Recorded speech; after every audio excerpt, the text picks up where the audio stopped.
مولاي صل وسلم دائما أبدا على حبيبك خير الخلق كلهم. مولاي صل وسلم دائما أبدا على حبيبك خير الخلق كلهم. مولاي صل وسلم دائما أبدا. نحمده ونصلي ونسلم على رسوله الكريم. اما بعد فاعوذ باللہ من الشیطان الرجیم. بسم اللہ الرحمن الرحیم. کنتم خیر امۃ اخرجت للناس تأمرون بالمعروف وتنہون عن المنکر وتؤمنون باللہ. صدق اللہ العلی العظیم وصدق رسولہ النبی الکریم ونحن علی ذلک لمن الشاہدین والشاکرین والحمد للہ رب العالمین. حضرت گرامی، رمضان المبارک کا مہینہ بہت سی رحمتیں بکھیرتا ہوا ہم سے جدا ہوا. ہم سب نے اپنی اپنی بساط کے مطابق کوشش کی کہ اس رحمت میں سے کچھ حصہ ہمیں بھی مل جائے، اور یقیناً کریم سب کو اپنی رحمتوں سے نوازے گا. اسی یقین کے ساتھ اس مہینے میں عبادت کی تھی کہ اگرچہ کمزور صحیح، لیکن وہ اپنے حبیب لبیب صلی اللہ علیہ وسلم کے صدقے ہماری عبادات کو قبول فرمائے گا. رمضان گزر گیا، اب قسمت سے جس کی زندگی میں مقدر ہوگا وہ آئے گا. نامعلوم کون موجود ہوتا ہے، زندگی کا کوئی بھروسہ نہیں، لیکن امید رکھتے ہیں کہ یہ بہاریں ہم سب کی زندگی میں بار بار آئیں گی انشاءاللہ. اللہ تعالیٰ سب کی زندگی میں یہ بہاریں بار بار عطا فرمائے. رمضان میں ایک ماحول تھا، ایک فضا تھی، ایک تقدس تھا، ایک عجیب طرح کا کہہ لیں کہ پورا ماحول بدلا ماحول تھا، پاکیزہ ماحول تھا. رب کی رحمتیں، برکتیں ہمیں چاروں طرف نظر آ رہی تھیں. اور خاص طور پر آج جب ہم رمضان سے باہر جمعے میں موجود ہیں تو ذرا پیچھے مڑ کر دیکھیے پچھلے جمعے تک کتنی بہاریں تھیں. وہ جو کہا تھا نبی صلی اللہ علیہ وسلم نے، کتنی سچی بات تھی کہ رمضان اترتا ہے تو بہاریں لے کر آتا ہے. ہر طرف رونق تھی، بہاریں تھیں، ذوق تھا، لہجے میٹھے تھے. ہر شخص نیکی کی طرف سبقت لے جانے کی کوشش کر رہا تھا. اگر نماز کا وقت نہیں بھی ہے تو کوئی تلاوت میں لگا ہے، کوئی خیرات میں لگا ہے، کوئی ذکر میں لگا ہے.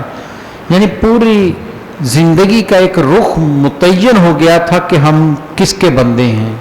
ہر ایک دیکھ کر دنیا میں کہہ سکتا تھا کہ یہ اللہ کے بندے ہیں جو اس کی عبادت کر رہے ہیں. کسی کو بتانے کی ضرورت نہیں تھی. ماحول دیکھ کر، علاقے دیکھ کر لوگ فیصلہ کر لیتے تھے کہ کر سکتے تھے اور کرتے ہیں کہ یہاں مسلمان آباد ہیں جو اپنے رب کی بندگی اختیار کر رہے ہیں.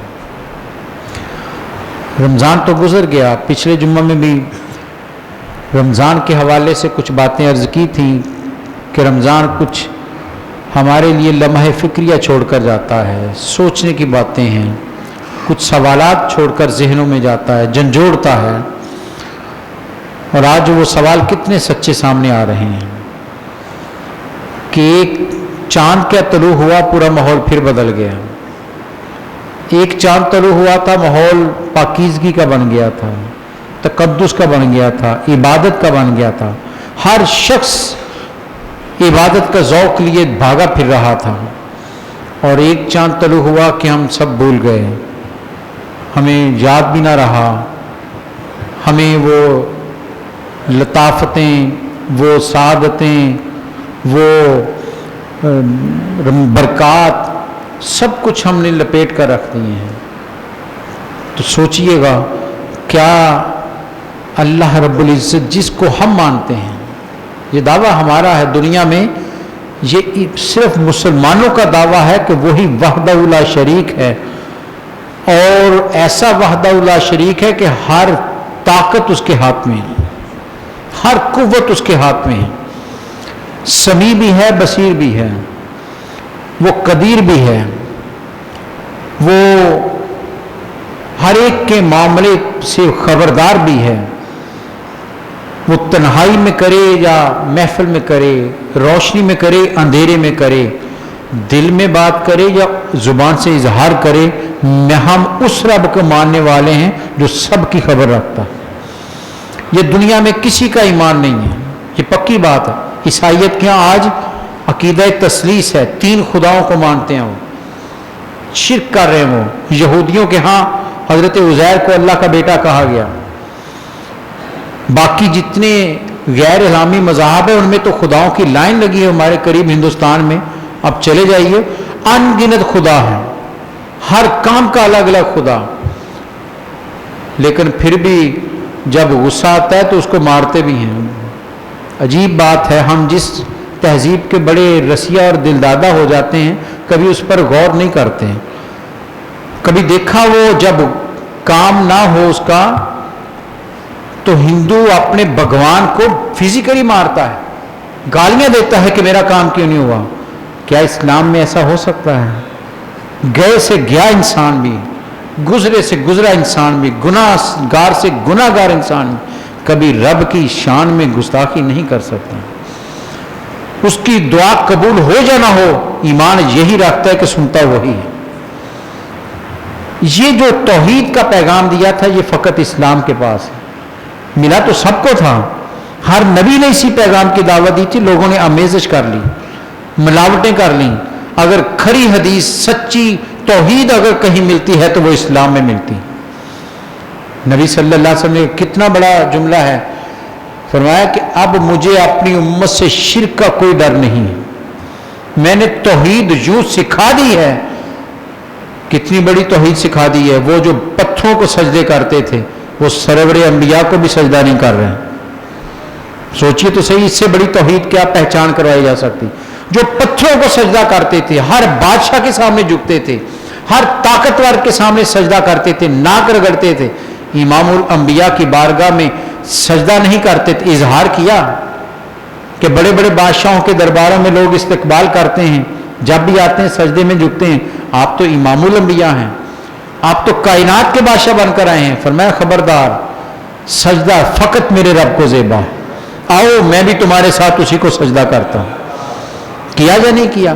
ہر نماز میں صحابہ کے ساتھ امامت کرواتے ہوئے اسی رب کو سجدہ امام الانبیاء کر رہے ہیں۔ بتا دیا لوگوں، سجدہ فقط روا میرے خدا کو ہے، کوئی کتنا بڑا بن کر کیوں نہ آ جائے، سجدہ نہیں ہو سکتا، جو کرے گا وہ شرک کرے گا۔ یہی اعلیٰ حضرت کا فتویٰ ہے۔ اعلیٰ حضرت فرماتے ہیں اگر عبادت کی غرض سے سجدہ کیا تو شرک ہے، اور اگر تعظیم کے لیے کیا تو یہ حرام ہے، کسی صورت میں سجدہ جائز نہیں، کتنا بڑا انسان کیوں نہ ہو، کتنی بڑی قبر کیوں نہ ہو، کسی کو سجدہ نہیں، سجدہ فقط اس کائنات میں جائز ہے تو رب کی بارگاہ میں ہے۔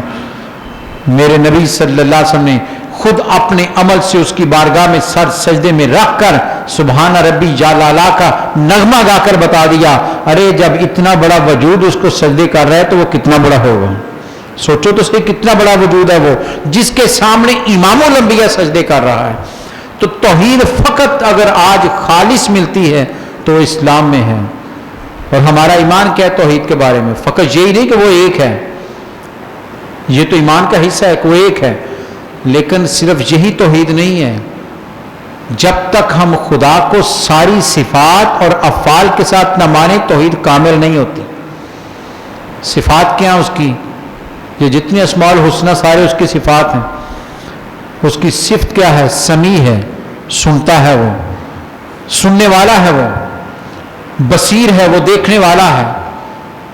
جب کمرے میں بند رمضان کے مہینے میں تنہائی میں ہمارا ہاتھ مشروب کی طرف نہیں جاتا تھا کہ رب دیکھ رہا ہے میں نے روزہ رکھا ہے، تو کیا توحید پر عمل کرنے والا، توحید کو ماننے والا آج شراب کی طرف اس کا ہاتھ اٹھ جائے گا؟ کیا جوے میں اس کا ہاتھ بڑھ جائے گا؟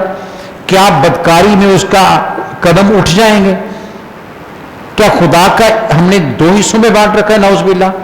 یہ تو زرتشتیوں کا خدا دو تھے، خدائے خیر اور خدائے شر. ہمارا تو ایک ہی خدا ہے، ہر چیز اس سے ملتی ہے.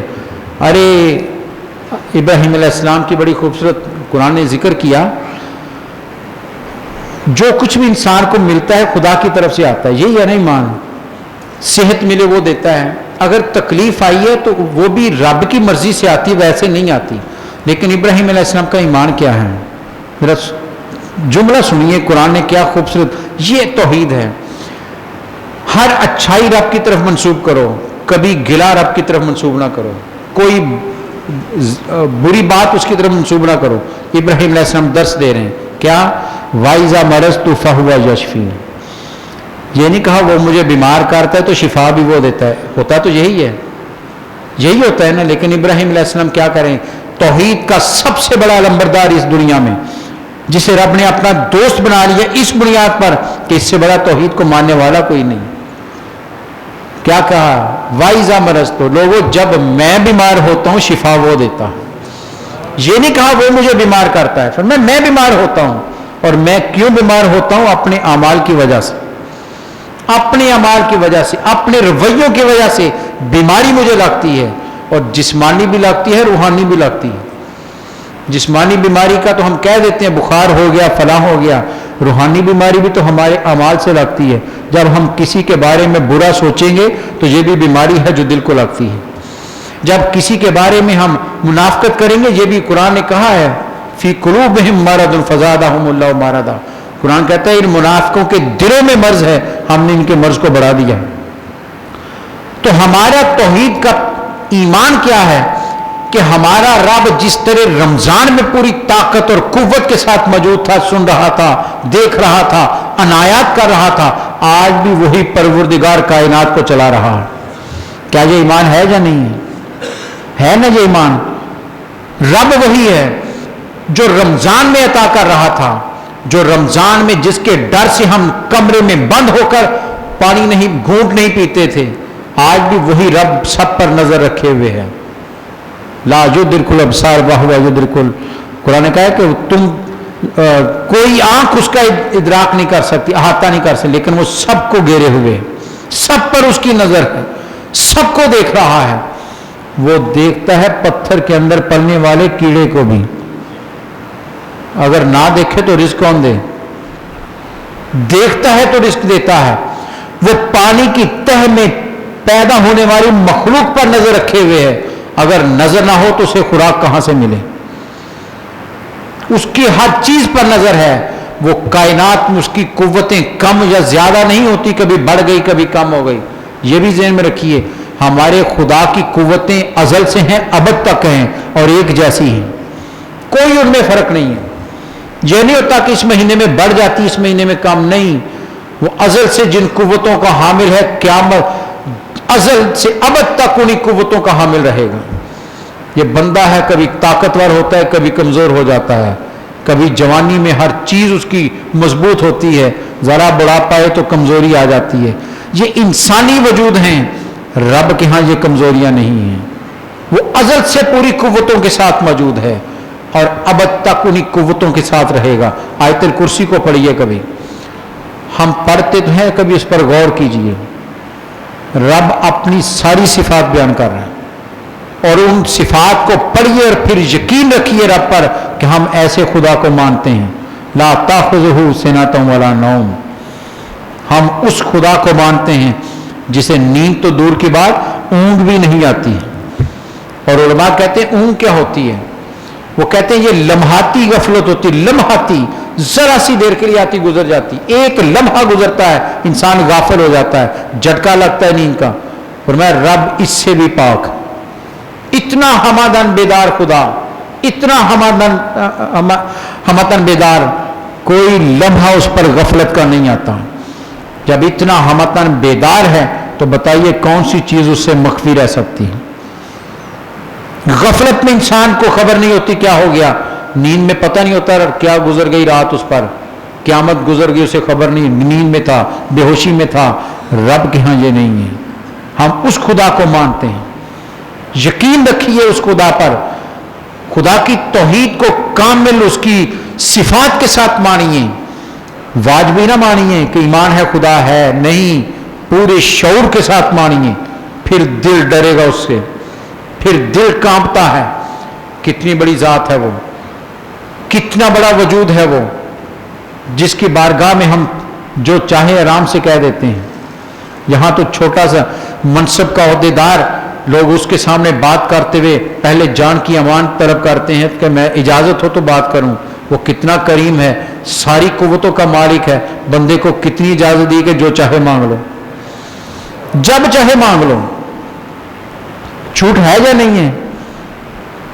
دنیا کے درباروں میں جانے کے لیے, مانگنے کے لیے پہلے انتظار کرایا جاتا ہے. ٹھہرو, ابھی صاحب آئے نہیں, صاحب مصروف ہیں, وہ آئیں گے تو لہجہ تمہارا کیا ہوگا, بات ادب میں رہے گی. ارے وہ کریم کہتا ہے آؤ تم مانگو تو صحیح, رات بستر پر ہی مانگ لو, میں تمہیں عطا کر دوں گا. نیند کی حالت میں پہلو بدلتے ہوئے تم مجھے یاد تو کرو, میں تمہیں یاد کر. فاذکرونی اذکرکم, قرآن کہتا ہے تم مجھے یاد کرو, میں تمہیں یاد کرتا ہوں. کتنی بڑی بات ہے, یہ جملہ چھوٹا نہیں ہے قرآن کا. فاذکرونی, پہلے تم یاد کرو. شرط رکھی ہے تم مجھے یاد کر کے تو دکھاؤ. کیسے یاد کیا جاتا ہے؟ الذین یذکرون اللہ قیاما وقعودا وعلی جنوبہم, قرآن کہتا ہے ارے اللہ کے بندے وہ ہیں جو رب کو یاد کرتے ہیں. کیسے؟ وہ کھڑے ہوں تو قیام میں بھی یاد کرتے ہیں, وہ بیٹھے ہوں تو پھر بھی یاد کرتے ہیں, وہ پہلوؤں کے بعد لیٹ بھی جائیں تو پھر بھی رب کو یاد کرتے ہیں. ان کی زندگی کا کوئی لمحہ یاد الہی سے غافل نہیں ہوتا. صوفیہ کا قول ہے, صوفیہ کہتے ہیں جو دم غافل سو دم کافر. جو لمحہ غفلت کا گزرے, رب کی یاد سے خالی گزرے, صوفیہ کہتے ہیں وہی تو کفر کا لمحہ ہے, وہی کفر کا لمحہ ہے. جو دم غافل سو دم کافر, جس لمحے غفلت آ گئی وہی تو خدا نہ خواستہ رب سے بیگانہ ہو گئے, موت آ گئی. ساری انسان کی ایک حدیث ہے نبی صلی اللہ علیہ وسلم کی, اچانک اس جملے سے یاد آئی. آپ نے فرمایا کہ کچھ لوگ, فرمایا ایک بندہ ایسا ہوتا ہے جو اتنی عبادت کرتا ہے, اتنا نیکی کرتا ہے, اتنی ریاضت کرتا ہے کہ لوگ تصور یہ کرتے ہیں کہ یہ تو جنتی ہے. فرمایا اس کے اور جنت کے درمیان ایک ہاتھ کا فاصلہ رہ جاتا ہے. سرکار کا ارشاد, ایک ہاتھ کا فاصلہ. فرمایا لیکن لوگوں کا ذہن بن گیا یہ نیک ہے, جنتی ہے, فاصلہ ایک ہاتھ کا رہ گیا. لیکن سرکار نے فرمایا وہ آخری لمحات میں کوئی ایسا عمل کر لیتا ہے جو جہنمیوں والا ہوتا ہے, رب اسے جہنم میں داخل کر دیتا ہے. اور ساتھ ہی ارشاد فرمایا کوئی بندہ ایسا ہوتا ہے جسے ہر لمحے گناہ کی دنیا میں لوگ دیکھتے ہیں, کہتے ہیں یہ تو ہے ہی جہنمی, اس میں تو نیکی رہی کوئی نہیں, گناہ ہی گناہ ہیں. فرمایا اس کے اور جہنم کے درمیان ایک ہاتھ کا فاصلہ رہ جاتا ہے. سرکار کا ارشاد ہے. فرمایا ایک ہاتھ کا فاصلہ, کیا مطلب؟ موت آئے گی تو لوگ کہتے ہیں یہ جہنم میں گیا, کوئی نیکی نہیں. فرمایا لیکن آخری لمحے رب توفیق دیتا ہے, وہ سچے دل سے توبہ کر لیتا ہے. فرمایا جنتیوں والے کام کرتا ہے, رب جنت میں بھیج دیتا. کسی بھی لمحے زندگی سے غافل نہیں رہنا چاہیے. غفلت میں اگر لمحہ گزر گیا تو کہیں وہی موت کا لمحہ نہ آ جائے. ایک اور حدیث سن لیے نبی صلی اللہ علیہ وسلم, آپ نے فرمایا مومن کی شان بیان کی ہے کہ مومن جو ہوتا ہے اس میں یہ چیزیں نہیں ہوتی. فرمایا جب کوئی زانی زنا کرتا ہے اس وقت اس میں ایمان نہیں ہوتا. فرمایا جب کوئی چور چوری کرتا ہے اس وقت اس میں ایمان نہیں ہوتا. فرمایا جب کوئی شرابی شراب پی رہا ہوتا ہے اس وقت اس میں ایمان نہیں ہوتا. اب سوچئے ان برے کاموں میں اگر انسان دنیا سے چلا جائے, آپ نے فرمایا اس میں ایمان نہیں ہوتا اس وقت, کیونکہ جہاں ایمان ہوگا وہاں برائی نہیں ہوگی, اور جہاں برائی ہے گناہ ہے وہاں ایمان نہیں ہے. تو اس لیے غفلت انسان کو مار جاتی ہے. رب وہی طاقت کے ساتھ آج بھی موجود ہے. وہ مہینوں کا پابند نہیں کہ اس مہینے میں قوت بڑھ گئی ہے, نہیں, اس کی شان ازل سے ہے, ابد تک رہے گی. وہ اپنے بندوں کو جب چاہے پکڑ سکتا ہے, جہاں سے چاہے پکڑ سکتا ہے، کوئی اس سے فرار نہیں ہے، ازل سے کوئی سے. اور اس شیطان کو ایک سمبولک ہمارے سامنے پیش کیا گیا کہ جنات میں سے ہو کر کتنی عبادت کے زور پر اوپر گیا کہ وہاں تک رسائی ہو گئی جہاں فرشتے بیٹھتے تھے، ان کے ساتھ اٹھنا بیٹھنا ہو گیا. اتنا طاقتور ہو کر بھی جب رب کی گستاخی کی تو رب نے چھوڑا نہیں، اسے بھی معاف نہیں کیا اسے. فرمایا وہ بھی ہماری دسترس میں ہے، ہم سے مہلت مانگی ہے، ہم نے دے دی ہے، لیکن ہم اس کو سزا دیں گے. فرمایا مہلت مانگی ہم نے دے دی ہے کہ کر کے دیکھ لو کیا کر سکتے ہو. تم میرے مخلص بندوں کو تم ورگلا نہیں سکتے. جو عبادت خالص ہو کر کرتا ہے، دکھاوے کے لیے نہ کرے. رمضان کے 30 دن ہمیں عبادت کی مشق کروائی گئی، ایک ریاضت کروائی گئی. 30 دن ہمیں ایک تربیت سے گزارا، نہ دن نہ رات کوئی لمحہ بھی خالی نہیں تھا جہاں عبادت نہیں ہو رہی تھی. مسلسل ایک ریاضت سے گزارا ہے. ایک سوال تو ضرور اٹھتا ہے، آپ بھی سوچئے گا، میں بھی سوچتا ہوں، میں بھی اپنے گریبان میں جھانکتا ہوں، آپ بھی ذرا جھانک کر دیکھیے گا، کیا 30 دن کی ہماری عبادت اتنی ناقص تھی کہ ایک ہفتہ نہ چل سکے؟ سوال تو بنتا ہے نا. کیا 30 دن مسلسل جو ہم نے جد و جہد کی تھی، آسان کام نہیں تھا. اپنی خواہشات کو چھوڑ کر بھاگے آنا مسجد میں 5 وقت، یہ آسان کام نہیں. قرآن کہتا ہے کہ جو منافق ہیں وہ بڑے سست روی کے ساتھ بوجھل قدموں سے مسجد کی طرف آتے ہیں. قرآن نے ذکر کیا اس کو، ان کے قدم نہیں اٹھتے نماز کے لیے. وَإِذَا قَامُوا الصَّلَاةَ قَامُوا کسالہ، قرآن کہتا ہے جب نماز کے لیے کھڑے ہوں گے بڑے ہی جیسے تھکا ہوا ہو، بڑی مشکل میں مجبور کر دیا گیا ہو تو آ جاتا ہے، ورنہ نہیں اٹھتا قدم. لیکن مومن وہ تو بھاگا چلا آتا ہے. آپ نے فرمایا مومن کی مثال، مومن مسجد میں ایسے ہوتا ہے، سرکار نے فرمایا مومن مسجد میں ایسے ہوتا ہے جیسے مچھلی پانی کے اندر، اور فرمایا مومن بازار میں ایسے ہوتا ہے جیسے مچھلی پانی کے باہر. تڑپتی ہے، اسے سکون پانی میں ملتا ہے، مومن کو سکون مسجد میں ملتا ہے، عبادت میں ملتا ہے اسے، اس کا دل مطمئن اس میں ہوتا ہے.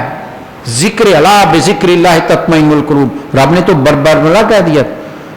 دل کا اطمینان، دوڑے بھاگتے ہیں ہم سب، سکون نہیں مل رہا جی، سکون نہیں مل رہا.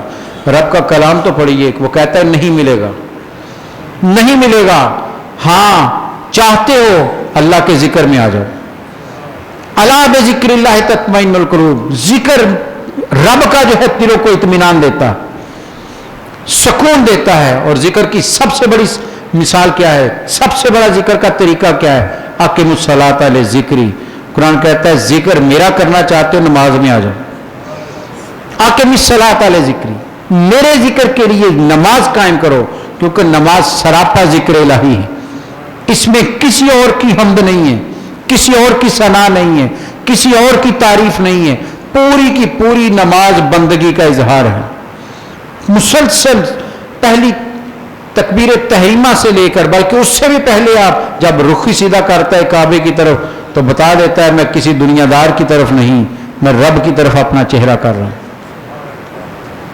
انی وجہت وجہی للذی فطر السماوات والارض. ابراہیم علیہ السلام نے کہا تھا کہ میں اپنا چہرہ اس کی طرف کر رہا ہوں جس نے کائنات کو پیدا کیا، کسی اور کی طرف نہیں.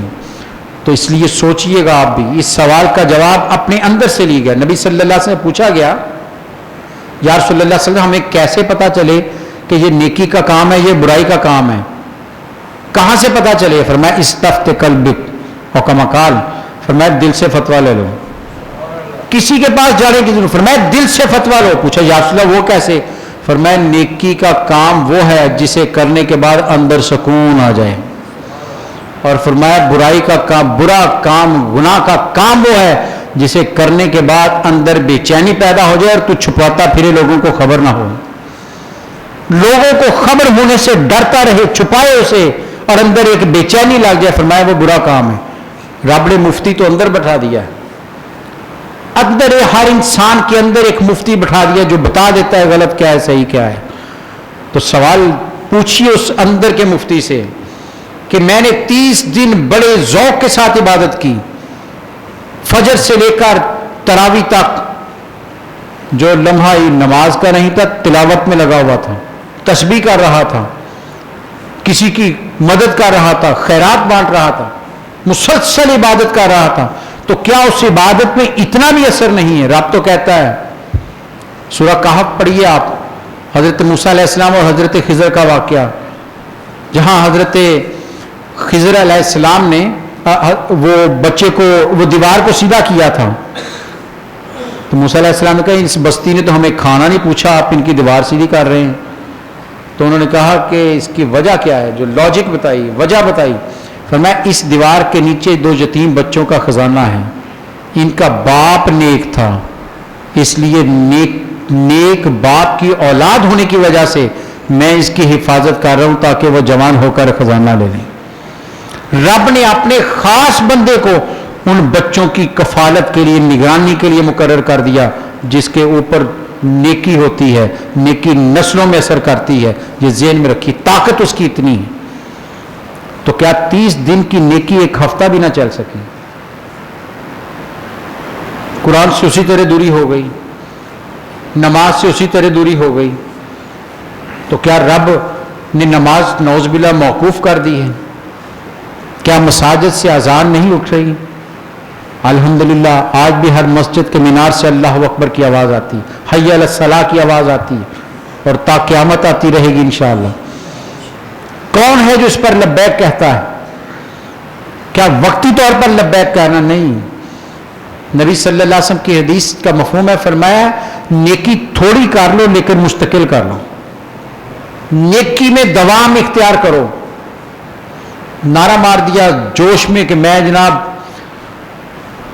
ہر روز 100 نفل پڑھوں گا، 4 دن تو جوش میں پڑھ لیے، بعد میں بھاگ گئے.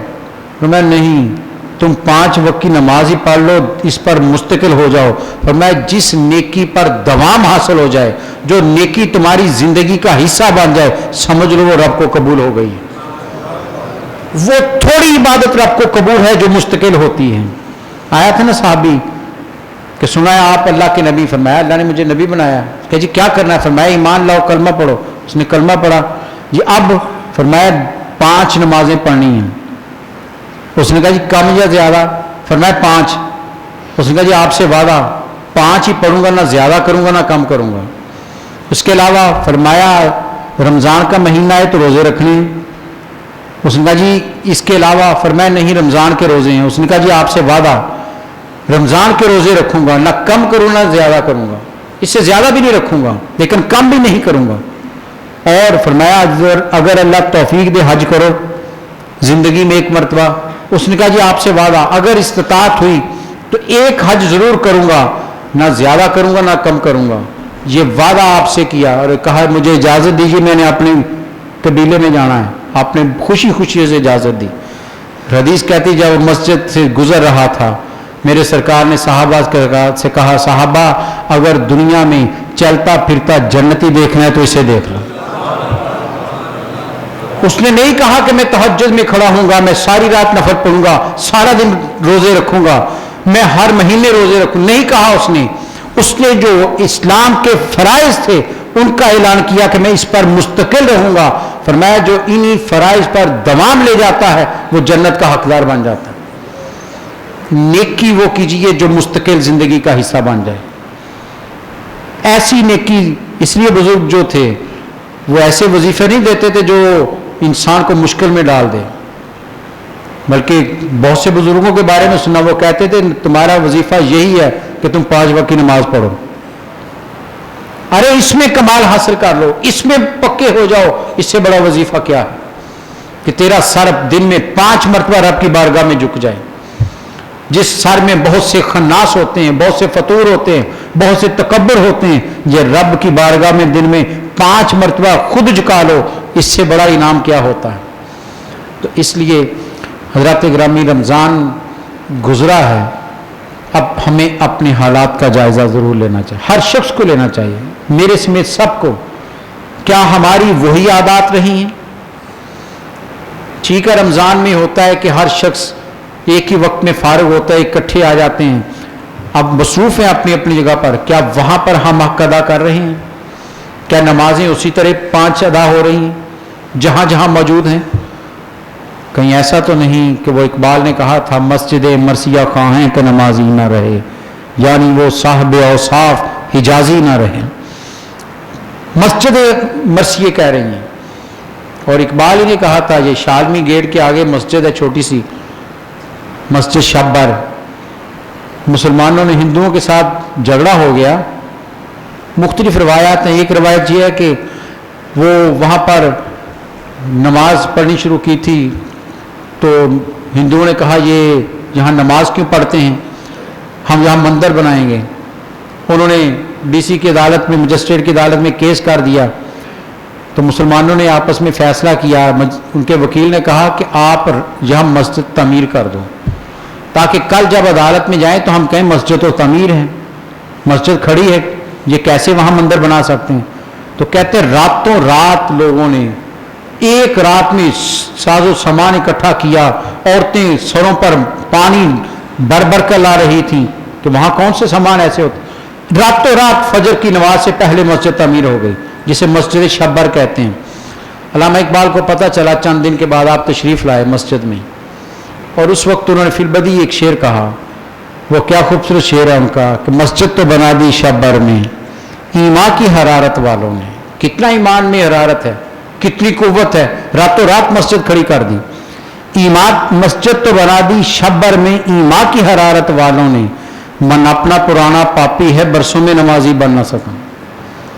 ہم اپنے وجود کو نمازی نہیں بنا سکے، مسجدیں کھڑی کرتے جا رہے ہیں، مسجدیں کل پوچھیں گی، سوال کریں گی کہ میرے نمازی کدھر گئے۔ تو اس لیے عبادت کو، ذوق کو ختم نہ کیجیے، اسی طرح اپنی عبادات کو جاری رکھیے۔ نماز کسی کو معاف نہیں ہے، سب سے بڑا وجود اس کائنات میں امام الانبیاء نبی صلی اللہ علیہ وسلم، نماز تو ان پر بھی موقوف نہیں ہے، پھر کون ہے جو نماز سے بغاوت کر سکتا ہے؟ کون ہے جو نماز کی چھوٹ دے سکتا ہے؟ کون ہے جو نماز سے انکار کر سکتا ہے؟ کسی کو نماز سے فرار کی اجازت نہیں۔ جب نبی صلی اللہ علیہ وسلم خود 5 وقت نماز پڑھتے رہے، پوری زندگی آپ کا یہ حصہ رہا ہے، تو عام بندے کی کیا مجال کہ وہ نماز سے بھاگ سکے؟ تو نماز کو زندگی کا حصہ بنائیے۔ قرآن کہتا ہے ان الصلاۃ تنہی عن الفحشاء والمنکر، یہی نماز تمہیں برائی اور بے حیائی سے روکے گی۔ پڑھتے چلے جاؤ، پڑھتے چلے جاؤ، ایک وقت آئے گا کہ نماز تمہیں برائی سے تھام لے گی، لے آئے گی تمہیں ادھر، روک لے گی تمہیں کہ کیا کر رہے ہو، کدھر جا رہے ہو؟ ابھی تو سبحان ربی یا لالا کہہ کر آ رہے تھے، ابھی اس زبان پر رب کی حمد تھی، اب اس زبان پر غلاظت کیوں آ گئی؟ ابھی تو تمہاری آنکھوں میں خدا کے خوف سے آنسو تھے، اب نظریں بے باک کیوں ہو گئیں؟ نماز خود انسان کو روک لیتی ہے۔ قرآن کہتا ہے، کوئی حدیث یا کوئی مفتی نے نہیں کہا، نبی صلی اللہ علیہ وسلم کی حدیث بھی ہمارے لیے اسی طرح حجت ہے، لیکن یہ تو قرآن کی آیت ہے۔ رب کہہ رہا ہے کہ نماز برائی اور بے حیائی سے روک لیتی ہے، پڑھتے چلے جائیے، عادت ڈالیے خود میں بھی اپنے بچوں کو بھی۔ نبی صلی اللہ علیہ وسلم نے فرمایا جب بچہ 7 سال کا ہو جائے، فرمایا پیار سے اسے نماز کی ترغیب دو، پیار سے۔ لیکن اگلا جملہ آپ نے کیا فرمایا؟ فرمایا 10 سال کا ہو جائے سختی سے نماز کی پابندی کرو۔ یہ کس کو کہا جا رہا ہے؟ باپ کو، باپ کو کہا جا رہا ہے سختی کے ساتھ نماز کا پابند کرو، یہ تمہاری ذمہ داری ہے کہ اسے نمازی بناؤ۔ اسے انجینئر بھی بنانے کے لیے محنت کرتے ہو، ڈاکٹر بنانے کے لیے محنت کرتے ہو، کتنی تکلیفیں اٹھا کر اسے اکیڈمیز ہو کہاں کہاں چھوڑ کر آتے ہو، کیا کیا اس کے لیے نہیں ہم پاپڑ بیلتے بچے کے لیے، لیکن نمازی بنانے کے لیے کوئی محنت نہیں کرتا الا ماشاء اللہ۔ اور نبی صلی اللہ علیہ وسلم کیا فرما رہے ہیں؟ 10 سال کا ہو جائے تو سختی کے ساتھ اسے نماز کا پابند کرو، اور فرمایا میری آنکھوں کی ٹھنڈک نماز میں ہے۔ کیا مطلب؟ تم نماز پڑھتے ہو مجھے سکون دیتے ہو، اور جو نہ پڑھے میں جرت نہیں آگے کہنے کی۔ سرکار کو کون اذیت دینا چاہتا ہے؟ کون ہے جو انہیں بے آرام کرنا چاہے؟ کون ہے جو ان کے لیے دکھ کا باعث بنے؟ فرمایا نماز پڑھتے ہوئے میری آنکھوں کو ٹھنڈک ملتی ہے، نام ان کا لیتے ہیں پھر نماز نہ پڑھیں. اس لیے آئیے رمضان میں جو عہد کیا تھا ہم نے 5 نمازیں ہم نے تو تراویح بھی 20 رکعتیں پڑھی ہیں.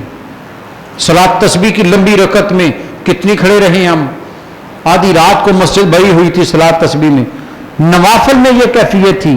وہ نفل ہے صلاۃ التسبیح. قیامت میں اس کا سوال نہیں ہوگا. جس سے مرضی علماء سے پوچھ لیجئے, فتویٰ لے آئیے. کوئی قیامت میں سوال نہیں ہوگا صلاۃ تسبیح پڑھی یا نہیں پڑھی. سوال ہوگا فجر پڑھی یا نہیں پڑھی, ظہر پڑھی یا نہیں پڑھی, عصر پڑھی یا نہیں پڑھی. 5 نمازوں کا سوال ہوگا. وہ ہم کتنا احتیاط کرتے ہیں, کتنی اس کے لیے محنت کرتے ہیں. تو آئیے رمضان گزرا ہے تو ہمارے سے عبادت جدا نہ ہو جائے. یہ نہ ہو کہ ہماری زندگی 2 حصوں میں بٹ جائے. یہ مہینہ آ گیا تو چلو وہ عیسائیت کے ہاں ہے کہ پوپ کا حصہ پوپ کو دو اور بادشاہ کا حصہ بادشاہ کو دو. نہیں, ہمارے ہاں تمام کا تمام ایک ہی ذات سے ملتا ہے. دنیا بھی وہ دیتا ہے, آخرت بھی وہ سنوارتا ہے. اس لیے میری بڑی دردمندانہ گزارش ہوگی کہ جو عبادت کا ذوق ہم نے رمضان میں شروع کیا تھا, گھروں میں شروع کیا تھا, لڑکوں نے جوانوں نے شروع کیا تھا, اس میں کمی نہ آئے. جہاں بھی ہوں آپ, دفتر میں ہیں, کاروبار میں ہیں, نماز کے وقت آپ کے اندر ایک بے چینی پیدا ہو جائے کہ نہیں اب کاروبار بعد میں, پہلے رب کی عبادت, پھر بندہ بنتا ہے, پھر عبد بنتا ہے. ورنہ عبد سارے دعوے ہیں, عبدیت اسی کی قابل قبول ہے جو مالک کی بات کو مانتا ہے. غلام ہوتا ہی وہ آپ سارے کاروبار کرتے ہیں, دکانوں پر ملازم رکھے, دفتروں میں رکھے, جو 2 دن 3 دن مالک کی بات نہ مانے 2-3 دن دیکھتا ہے چھٹی کرا دیتا ہے. ارے ہم بھی تو کسی کے غلام ہیں, ہمارا بھی تو کوئی آقا ہے, ہمارا بھی تو مالک ہے. قل اللہم مالک الملک, قرآن کہتا ہے تم تو چھوٹے چھوٹے بادشاہوں مالکوں کی بات کر رہے ہو, وہ تو کائنات ساری کا مالک ہے. ہم اس کے بندے ہیں. اس لیے عبادت میں کمی نہ کیجئے گا. اللہ تعالیٰ سب کو عبادت کرتے رہنے کی توفیق عطا فرمائے اور عبادت پر دوام عطا فرمائے, استقامت عطا فرمائے, تاکہ جو ہم نے محنت کی ہے کہیں وہ ضائع نہ ہو جائے. اللہ تعالیٰ مجھے اور آپ کو اپنی بندگی میں زندہ رہنے کی توفیق عطا فرمائے. وآخر دعوانا الحمد مولاي صل وسلم دائما أبدا على حبيبك